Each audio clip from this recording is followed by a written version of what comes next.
Satnam, hello, my name is Zita Harkaran. Welcome to my channel. This video is about 6 Pauri of Japji. You can practice this as a meditation for 40 days. It is said that if you're going to practice it every day, the sound current that is embedded in this mantra is going to release you if you feel trapped or coerced or in some way limited. Many people, myself included, in Kundalini yoga community, we had to ask ourselves, what are we doing? What are we doing with these rituals, with these guidance, with this way of living? Many people ask themselves this question, and they were looking at it like, do I want to continue? Is this still meaningful to me? To wear white, to wear turban, to keep my hair long, to not put on makeup, to whatever, all of this, to wake up at 4 a.m. in the morning and meditate. And Guru Nanak is asking exactly the same question at the beginning of this Pauri. He said, because they had the sacred practices of bathing in sacred waters. So he's asking, what is this bathing for if it doesn't please you? Meaning God. It's just like an empty ritual. What am I doing? And we have many practices like that. We have many rituals like that, right? Christianity, Muslim, Hindu, every religion is like filled with these rituals. And this is not to say that rituals are bad. I personally like them. But he's asking, what are they for if they are not pleasing to you? And the interesting thing, in the whole Japji actually, when you say you, when you hear like you think, oh, he's just talking about God. But it also means you, because you are part of God as well. So what's the point of doing these rituals if they are not meaningful to you?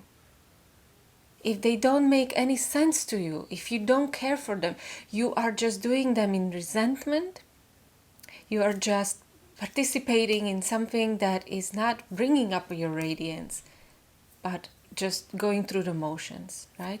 So the rituals are fine if they are pleasing to you as a person, if they make sense to you, if you have some kind of an understanding of it and explanation for it, right? Like I was saying, I am not wearing turban because of Yogi Bhajan, right? I am not teaching Kundalini yoga because of Yogi Bhajan. I teach it because I understand it and I found it helpful to me in my life. Okay, but let's move on. So Guru Nanak was always a person deeply devoted to God, deeply in love with the creation. From just Japji, you can kind of grasp that he lived in this very heightened state of awareness and very heightened state of joy. So, and I'm sure every one of us experienced this state where you feel just so high, and you walk around, you go for a hike, and you see this land, and you're just like, oh my goodness, look at this vast creation that we live in, that we are privy to experience and live through. You look at the sunrise or sunset or stars, or you see a bug crawling, or you see a child, or you see just some maybe people singing, laughing, you see all of that, and you're like, oh my goodness, like this creation is like amazing. What can what can I do? What can I do to feel like I am part of it, like I'm participating in it? What can I do? Like there is almost like this dissatisfaction, meaning when you look at, you climb up somewhere and you see this beauty and you're just like, oh, but at the same time you're like, what can I do? How can I show my appreciation for it? How can I uh, become merged within it, feel that I am part of this. And this is exactly what Guru Nanak is asking here in the sixth Pauri. He's like, this creation is so vast, so beautiful.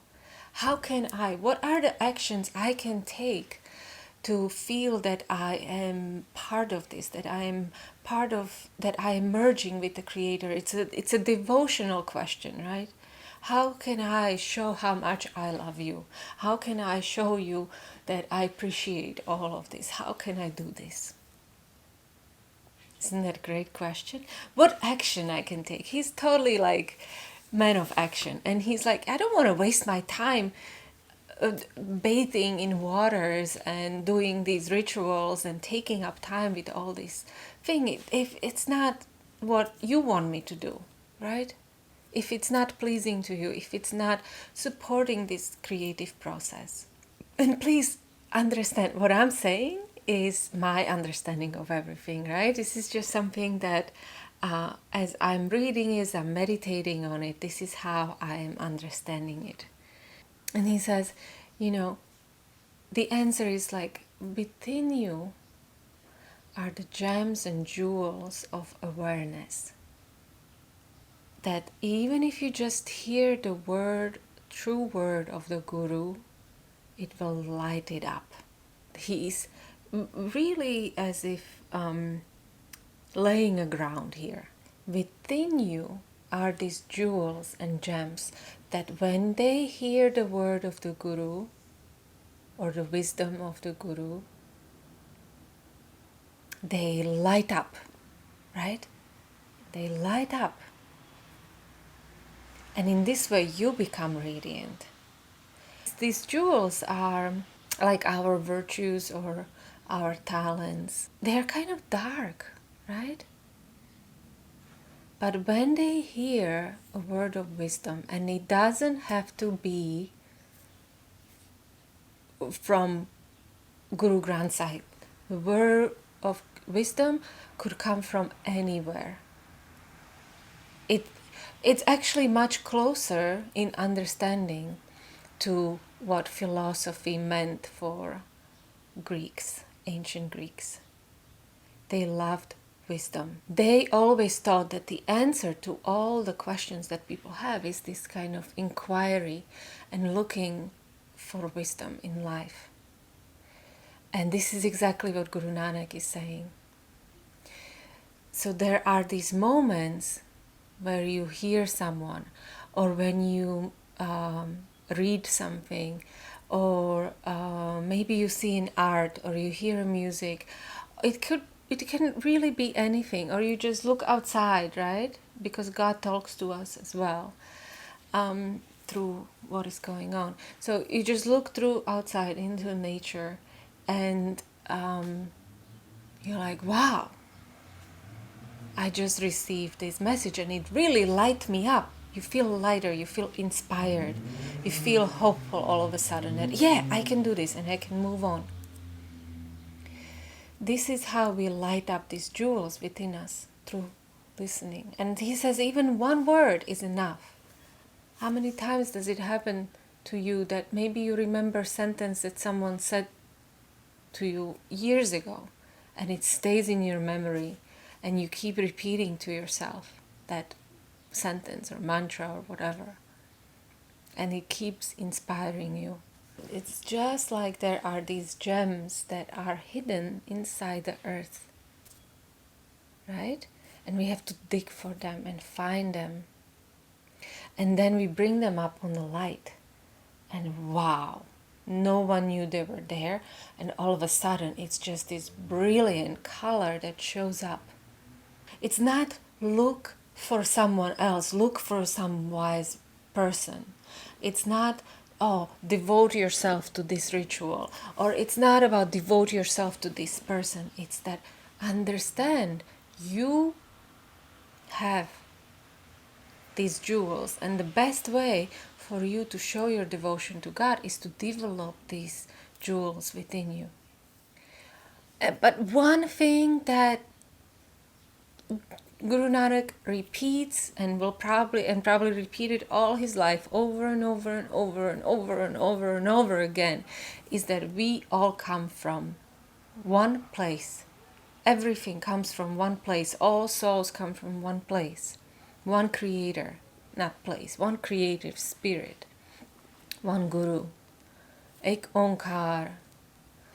And he just says, this is something that I always have to remember. All souls come from the hand of one giver. May I never ever forget him. And remembering that is how we actively can show our devotion to the Creator. If you like this video, if you want to continue listening about Japji, please give me a like, subscribe. You can click on the notifications. You can also go and subscribe to my newsletter that I send out. Oh my goodness, about Japji. It's one of the best newsletters I have. I wash myself in sacred waters in order to please you. But if it doesn't please you, what is the baiting for? I see the vastness of your wondrous creation, but without taking action, how can I merge with thee? Within my own awareness are jewels, gems, and rubies from listening to the teachings of the Guru even once. All souls come from the hand of one giver. May I never ever forget him.